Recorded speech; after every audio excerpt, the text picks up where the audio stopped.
প্রিয় দর্শক বন্ধুরা, আপনারা যখন কোনো ব্যাংকের কাছে লোনের জন্য অ্যাপ্লাই করেন তখন অনেক সময় আপনারা দেখেছেন যে ব্যাংক আপনাকে প্রজেক্টেড ব্যালেন্স শিট বা এস্টিমেটেড ব্যালেন্স শিট এইগুলো নিয়ে আসতে বলে।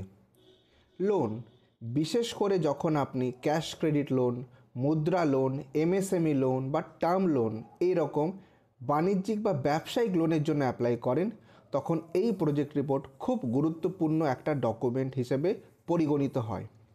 তো আজকে আমি আপনাকে এই ভিডিওতে বলবো যে আপনি কি করে এই প্রজেক্ট রিপোর্ট বানাবেন বা আদৌ এই প্রজেক্টেড ব্যালেন্স শিট বা প্রফিট অ্যান্ড লস অ্যাকাউন্ট এগুলো কী বস্তু বা এগুলো কেন লাগে। চলুন এবার আমরা ভিডিওর মূল বক্তব্যে প্রবেশ করি। দেখুন, যখন আপনি লোনের জন্য অ্যাপ্লাই করছেন তখন আপনারা জানেন যে ব্যাংক কয়েকটা বেসিক ইনফরমেশন এবং ডকুমেন্ট আপনার থেকে নিয়ে থাকেন। যেমন আপনার লাস্ট 3 বছরের ট্রেড লাইসেন্স, 3 বছরের ইনকাম ট্যাক্স ফাইল, যদি ফাইলটি অডিট হয়ে থাকে audit report, profit and loss, balance sheet, তার সঙ্গে সঙ্গে লাস্ট 6 মাসের ব্যাঙ্ক স্টেটমেন্ট, যদি জিএসটির কাগজপত্র থাকে তাহলে জিএসটি সার্টিফিকেট, 1 বছরের রিটার্নের কপি, প্রফেশনাল ট্যাক্স, এছাড়াও অন্যান্য কেওয়াইসি পেপার যেমন আধার কার্ড, প্যান কার্ড এক্সেট্রা। তার সাথে সাথে ব্যাংক আগামী 2 বছর বা 3 বছরের এস্টিমেটেড এবং প্রজেক্টেড ব্যালেন্স শিটও চায়। তো আপনি যদি একজন বিজনেসম্যান হন এবং তার সঙ্গে সঙ্গে যদি আপনার ফাইন্যান্সের নলেজ থাকে তাহলে আপনি নিজে থেকেই এস্টিমেটেড বা প্রজেক্টেড ব্যালেন্স শিট বানিয়ে নিতে পারবেন।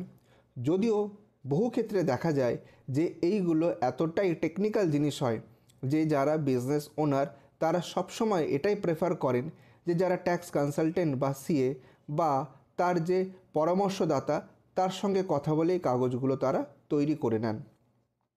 তো কি আছে এটা, সেটা আমি এবার আপনাদের বুঝিয়ে দিচ্ছি। দেখুন, আপনার যে ইনকাম ট্যাক্স ফাইল সাবমিট হয় সেটা যেহেতু আপনি একজন ব্যবসাদার তাই তার সঙ্গে সঙ্গে প্রফিট অ্যান্ড লস এবং ব্যালেন্স শিট এগুলো অ্যাটাচ হয়। প্রফিট অ্যান্ড লস অ্যাকাউন্ট থেকে বোঝা যায় যে আপনার লাস্ট ইয়ারে কত টার্নওভার মানে সেল ছিল, আপনি কত প্রফিট আর্ন করেছেন, বা আপনি কত টাকা জিনিস কেনাবেচা করেছেন, বা আপনার খরচ খরচা কী ছিল তার একটা পূর্ণাঙ্গ লেখাজোখা থাকে এই প্রফিট অ্যান্ড লস অ্যাকাউন্টে। আর ব্যালেন্স শিটে থাকে আপনার আর্থিক অবস্থার সম্পূর্ণ বিবরণ, মানে আপনার ফিক্সড অ্যাসেট কীরকম আছে, আপনার ডেটার্স ক্রেডিটার্স, ব্যাংকে কত ক্যাশ আছে, বা আপনার ইনভেস্টমেন্ট কীরকম, বা আপনার আদৌ লোন আছে কিনা, সে সমস্ত ইনফরমেশান ব্যালেন্স শিট থেকে পাওয়া যায়। কিন্তু ব্যাংক আপনার থেকে এস্টিমেটেড বা প্রজেক্টেড ব্যালেন্স শিট চায়। কেন চায় সেটা আপনি জেনে নিন। দেখুন, আপনি যে ব্যবসা চালাচ্ছেন সেটা যদি আপনার নিজস্ব মূলধন থেকে হয় তাহলে তার অনেক রেস্ট্রিকশন থাকে। যেমন ধরুন, মূলধন কম থাকায় হয়তো আপনি অনেক টেন্ডারে পার্টিসিপেশন করতে পারেননি, তার ফলে আপনার টার্নওভারটা কম হয়েছে। তো ধরুন উদাহরণ দিচ্ছি যে আপনার লাস্ট ইয়ারে টার্নওভার ছিল 60 লাখ টাকা, কিন্তু যদি আপনি ব্যাংক থেকে 15 লাখ বা 20 লাখ টাকার একটা লোন বার করতে পারেন তাহলে এই 60 লাখ টাকার টার্নওভারটা 1 কোটি টাকার টার্নওভারে আপনি কিন্তু নিয়ে যেতে পারবেন। তো ব্যাংক এস্টিমেটেড বা প্রজেক্টেড ব্যালেন্স শিটে এবং প্রফিট অ্যান্ড লস অ্যাকাউন্টে এটাই দেখতে চায় যে যদি আপনাকে লোন দেওয়া হয় তাহলে আপনার ব্যবসা 1 বছর পরে কোথায় যাবে। তো আমার এই আলোচনা থেকে আপনি বুঝতেই পারলেন যে আপনার লাস্ট ইয়ারে যে টার্নওভার ছিল লোন নেওয়ার পরে নিশ্চয়ই সেই টার্নওভারটা বেড়ে যাবে।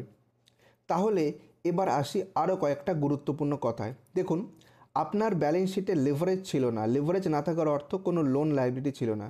কিন্তু এখন যখন আপনি ব্যাংক থেকে লোন নিচ্ছেন তাহলে আপনার ব্যালেন্স শিটে ক্যাপিটালের নিচে লোন লাইবিলিটি বলে সেই লোনের টাকাটা আসবে। এই লোনের টাকা এলে তার একটা ইন্টারেস্ট আসবে, সেটা চলে যাবে প্রফিট অ্যান্ড লস অ্যাকাউন্টে। এবার দেখুন, লোনের টাকাটা লাইবিলিটি সাইডে এসেছে, সুতরাং ব্যালেন্স শিট ট্যালি করার জন্য আপনাকে অ্যাসেট সাইডে আইদার ডেটার্স বা ব্যাংক ব্যালেন্স বা আপনাকে স্টকের ভ্যালুয়েশনকে বাড়াতে হবে, কারণ আপনার আগের থেকে এখন স্টক ভ্যালুয়েশন বা ডেটার্সের ভ্যালুয়েশন বেড়ে যাবে। তো এরকম বহু টেকনিক্যাল জিনিস থাকে যেগুলো আমরা স্যাটিসফাই করি এবং এই সমস্ত পয়েন্ট স্যাটিসফাই করার পর রেশিও অ্যানালিসিস করে আমরা দেখি যে আপনার যে এস্টিমেটেড বা প্রজেক্টেড ব্যালেন্স শিট হচ্ছে সেটা সমস্ত প্যারামিটার স্যাটিসফাই করতে পারছে কিনা। যদি স্যাটিসফাই করতে পারে তখন আপনাকে ব্যাংক লোন স্যাংশন করে দেয়। আই হোপ কি আমার এই আলোচনা থেকে আপনারা প্রজেক্টেড বা এস্টিমেটেড ব্যালেন্স শিট সম্পর্কে একটা সম্যক ধারণা পেলেন। যদি আপনারা আমার এই আলোচনা থেকে আন্ডারস্ট্যান্ডিং করে নিয়ে নিজেরাই profit and loss balance sheet estimated projected বানাতে পারেন, ওয়েল অ্যান্ড গুড, খুব ভালো কথা। কিন্তু যদি আপনার সমস্যা হয় তাহলে আপনার যিনি পরামর্শদাতা রয়েছেন বা যিনি ট্যাক্স কনসালটেন্ট বা যিনি সিএ রয়েছেন তার সঙ্গে আপনি কথা বলুন। আর আপনারা যদি এরকম কোনো অ্যাসিস্ট্যান্স কারো থেকে না পেয়ে থাকেন, আপনারা চাইলে আমাদের সঙ্গেও যোগাযোগ করতে পারেন। আমাদের অফিসে রেগুলার এস্টিমেটেড প্রজেক্টের ব্যালেন্স শিট বা প্রজেক্ট রিপোর্টের কাজ হয়েই থাকে। তো বন্ধুরা, কেমন লাগলো এই ভিডিওটা অবশ্যই কমেন্ট করে বলবেন। আর আপনি যদি আমাদের চ্যানেলে প্রথমবার এসে থাকেন অবশ্যই চ্যানেলটা সাবস্ক্রাইব করবেন। আমাদের কন্ট্যাক্ট নাম্বার এই ভিডিওর নিচে ডেসক্রিপশন বক্সে আপনি পেয়ে যাবেন। আশা করি ভিডিওটা আপনাদের ভালো লেগেছে। আরেকদিন হাজির হব এই রকমই ইনফরমেটিভ ভিডিও নিয়ে। সবাই ভালো থাকবেন। ধন্যবাদ।